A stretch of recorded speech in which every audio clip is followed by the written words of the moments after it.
पंचदेव प्रार्थना एक शक्तिशाली मंत्र है। प्रातःकाल सच्चे मन से इसे सुनने से जीवन के सभी दुख तुरंत दूर होने लगते हैं। पंचदेव प्रार्थना को प्रतिदिन सुनने से जीवन के असंभव कार्य भी संभव हो जाते हैं। तो आइए सुनते हैं यह पंचदेव प्रार्थना। गजाननं भूतगणादिसेवितं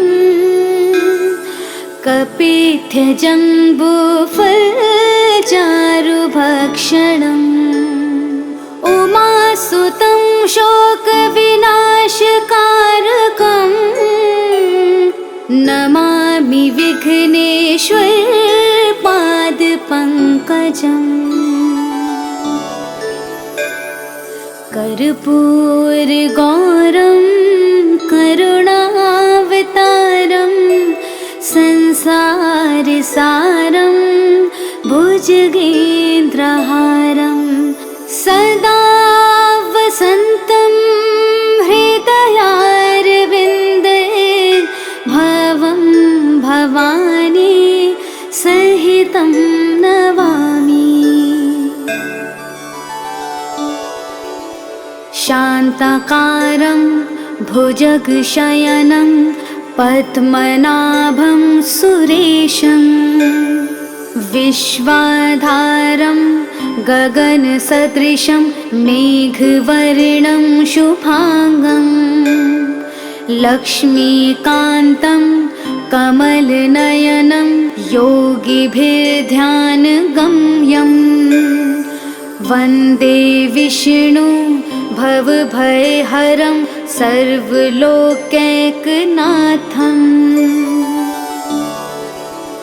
नीलाम्बुजश्यामलकोमलाङ्गं सीतासमारोपितवामभागं पाणो महासायकचारुचापं नमामि रामं रघुवंशनाथम्। मनोजवं मारुततुल्यवेगं जितेन्द्रियं बुद्धिमतां वरिष्ठं वातात्मजं वानुरयोधमुख्यं श्रीरामदूतं शरणं प्रपद्ये। करारविन्देन पादारविन्दं मुखारविन्दे विनिवेशयन्तं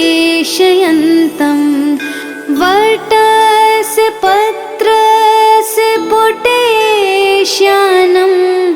बालं मुकुन्दं मनसा स्मरामि। या देवी सर्वभूतेषु शक्तिरूपेण संस्थिता नमस्तस्यै नमस्तस्यै नमस्तस्यै नमो नमः। नीलाञ्जनासमाभासं रविपुत्रं यमाग्रजं छायामार्तण्डसम्भुतं तं नमामि शनैश्चरम्। गजाननं भूतगणादिसेवितं कपित्थजम्बूफलचारुभक्षणम् उमासुतं शोकविनाशकारकं नमामि विघ्नेश्वर पादपङ्कजम्। कर्पूरगौरं करुणावतारं संसारसारं भुजगेन्द्रहारं सदा वसन्तं हृदयारविन्दे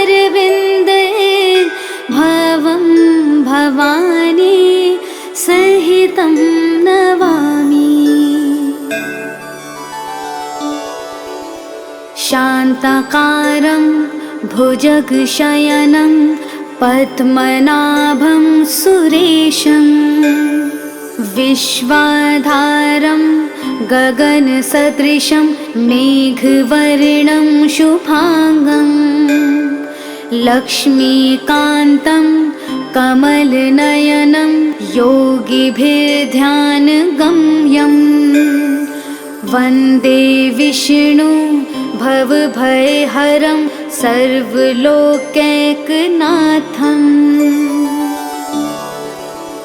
नीलाम्बुजश्यामलकोमलाङ्गं सीतासमारोपितवामभागं पाणो महासायकचारुचापं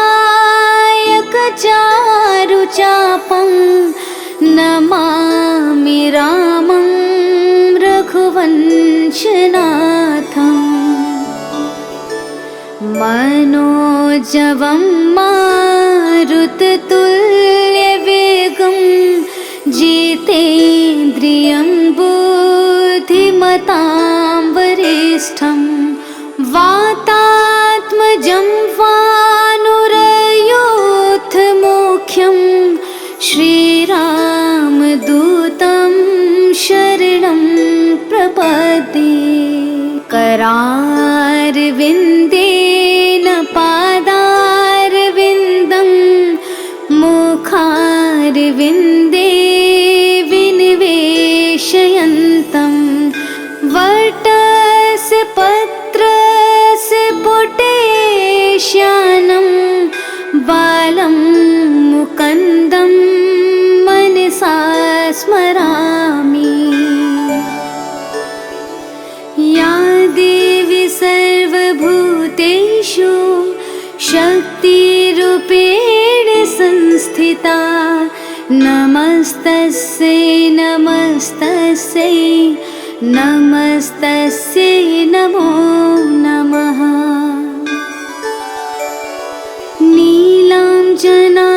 नीलाञ्जनासमाभासं रविपुत्रं यमाग्रजं छायामार्तण्डसम्भुतं तं नमामि शनैश्चरम्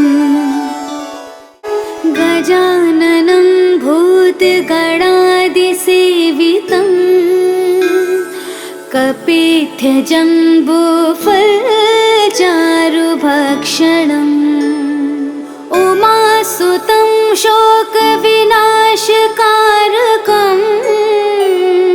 नमामि विघ्नेश्वरपादपङ्कजम् कर्पूरगौरं करुणावतारं संसारसारं भुजगेन्द्रहारं सदा वसन्तं हृदयारविन्दे भवं भवानी सहितं नमामि। शान्ताकारं भुजगशयनं पद्मनाभं सुरेशं विश्वाधारं गगनसदृशं मेघवर्णं शुभांगं लक्ष्मीकान्तं कमलनयनं योगिभिर्ध्यानगम्यं वन्दे विष्णु भवभयहरं सर्वलोकैकनाथम्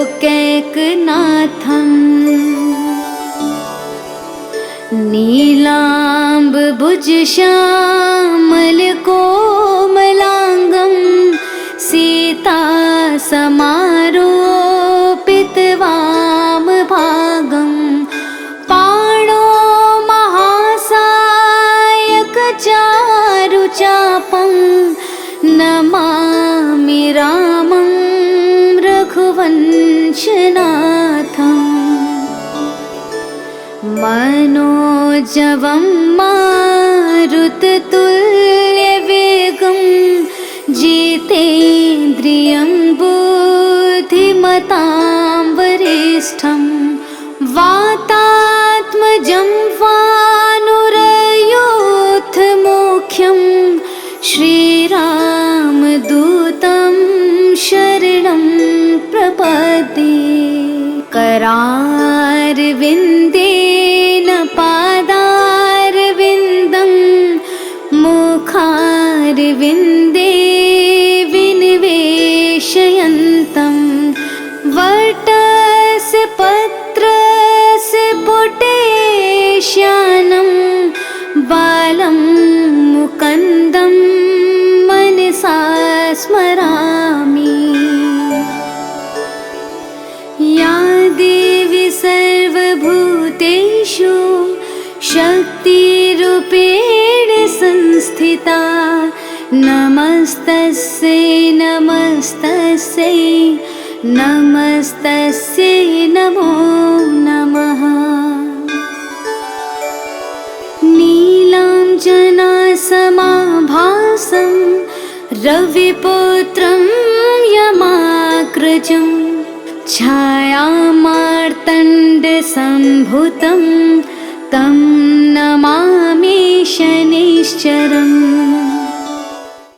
गजाननं भूतगणादिसेवितं कपित्थजम्बूफलचारुभक्षणम् उमासुतं शोकविनाशकारकं नमामि विघ्नेश्वरपादपङ्कजम्। कर्पूरगौरं करुणावतारं संसारसारं भुजगेन्द्रहारं सदा वसन्तं हृदयारविन्दे भवं भवानी सहितं नमामि। शान्ताकारं भुजगशयनं पद्मनाभं सुरेशं विश्वाधारं गगनसदृशं मेघवर्णं शुभांगं लक्ष्मीकान्तं कमलनयनं योगिभिर्ध्यानगम्यं वन्दे विष्णु भवभयहरं सर्वलोकैकनाथम्।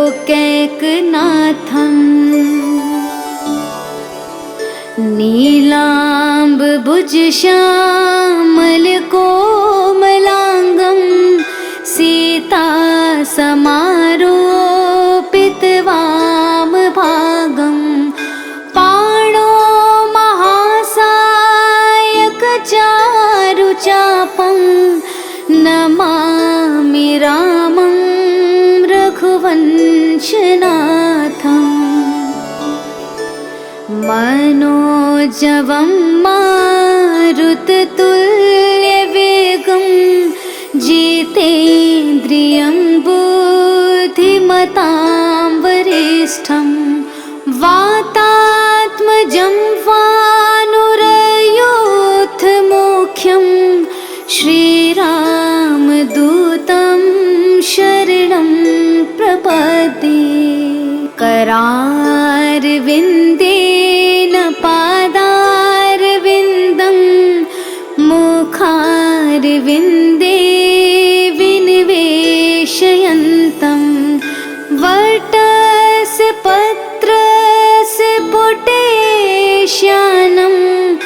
बालं मुकुन्दं मनसा स्मरामि।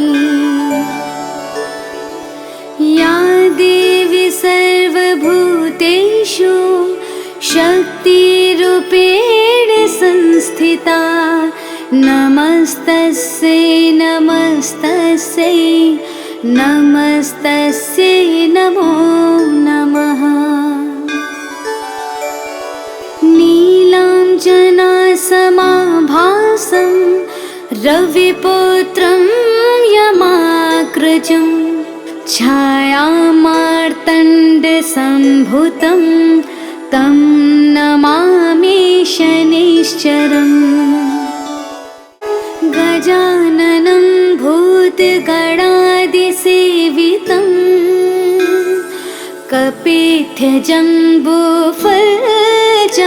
कपित्थजम्बूफलचारुभक्षणम् उमासुतं शोकविनाशकारकम् नमामि विघ्नेश्वरपादपङ्कजम् कर्पूरगौरं करुणावतारं संसारसारं भुजगेन्द्रहारं सदा वसन्तं हृदयारविन्दे भवं भवानी सहितं नमामि शान्ताकारं भुजगशयनं पद्मनाभं सुरेशं विश्वाधारं गगनसदृशं मेघवर्णं शुभांगं लक्ष्मीकान्तं कमलनयनं योगिभिर्ध्यानगम्यं वन्दे विष्णु भवभयहरं सर्वलोकैकनाथम्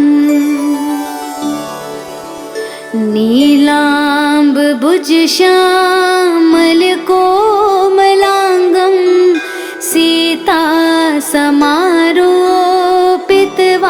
सीतासमारोपितवामभागं पाणो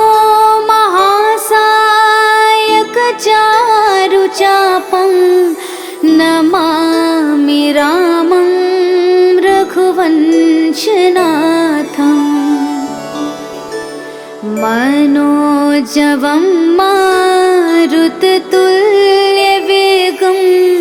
जितेन्द्रियं बुद्धिमतां वरिष्ठं वातात्मजं वानुरयूथमुख्यं श्रीरामदूतं शरणं प्रपद्ये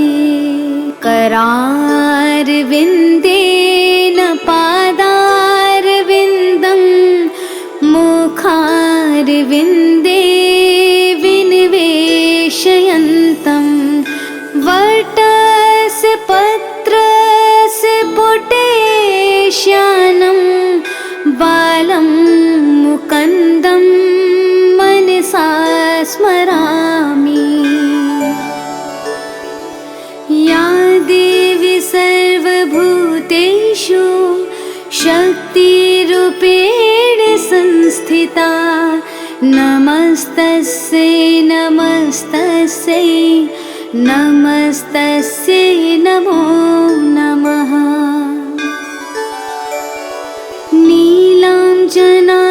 नीलाञ्जनासमाभासं रविपुत्रं यमाग्रजं छायामार्तण्डसम्भुतं तं नमामि शनैश्चरम् गजाननं भूतगणादिसेवितं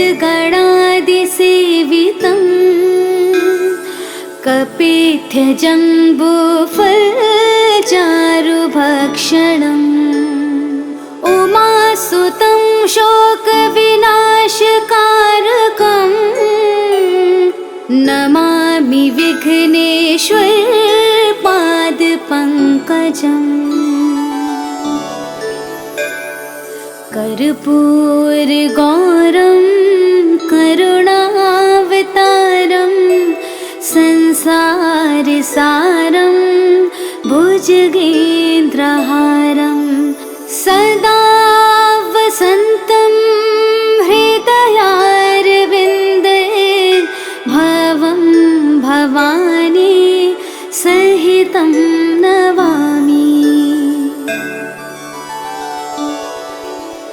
शान्ताकारं भुजगशयनं पद्मनाभं सुरेशं विश्वाधारं गगनसदृशं मेघवर्णं शुभांगं लक्ष्मीकान्तं कमलनयनं योगिभिर्ध्यानगम्यं वन्दे विष्णु भवभयहरं सर्वलोकैकनाथम्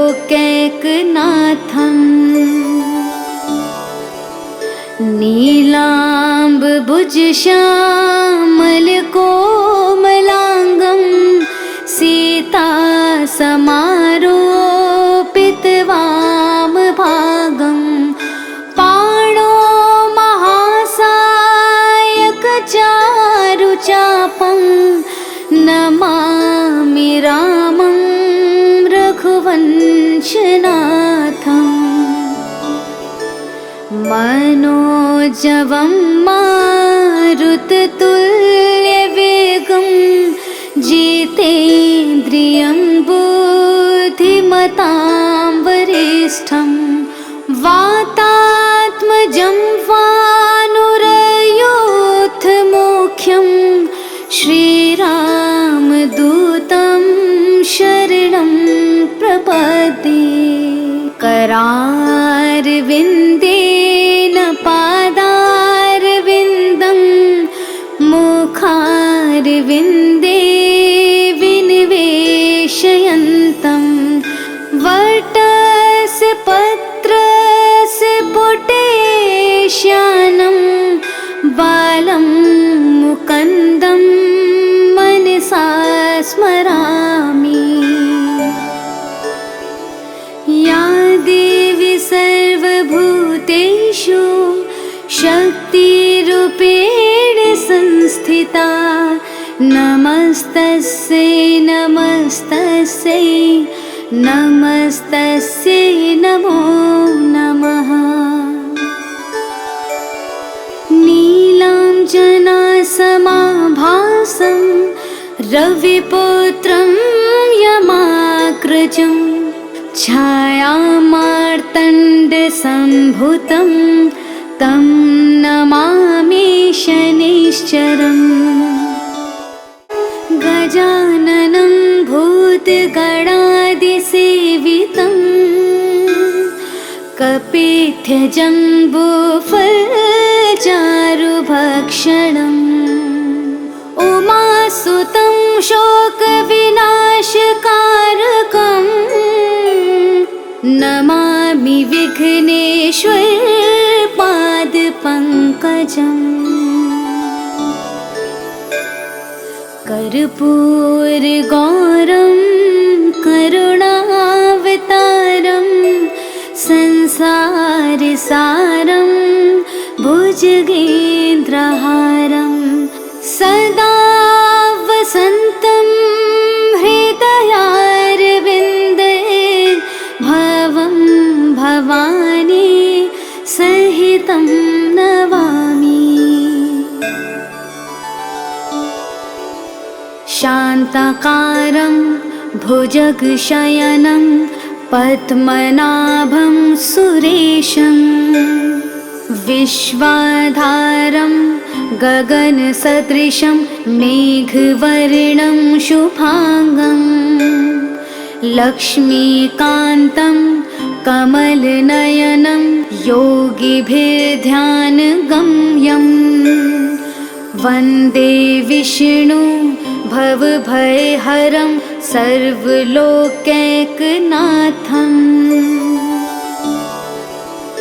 नीलाम्बुजश्यामलकोमलाङ्गं सीतासमारोपितवामभागं पाणो महासायकचारुचापं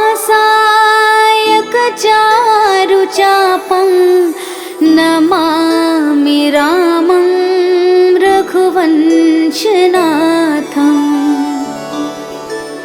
मनोजवं मारुततुल्यवेगं जितेन्द्रियं बुद्धिमतां वरिष्ठं वाता जम्वानुरयोऽथमुख्यं श्रीरामदूतं शरणं प्रपद्ये। करारविन्देन पादारविन्दं मुखारविन्दे विनिवेशयन्तं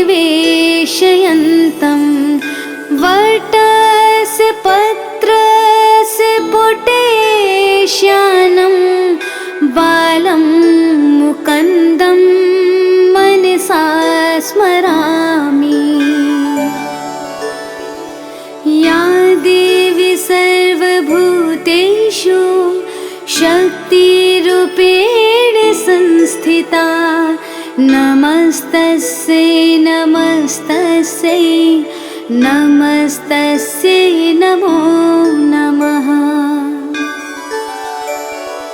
नीलाञ्जनासमाभासं रविपुत्रं यमाग्रजं छायामार्तण्डसम्भुतं तं नमामि शनैश्चरम्। गजाननं भूतगणादिसेवितं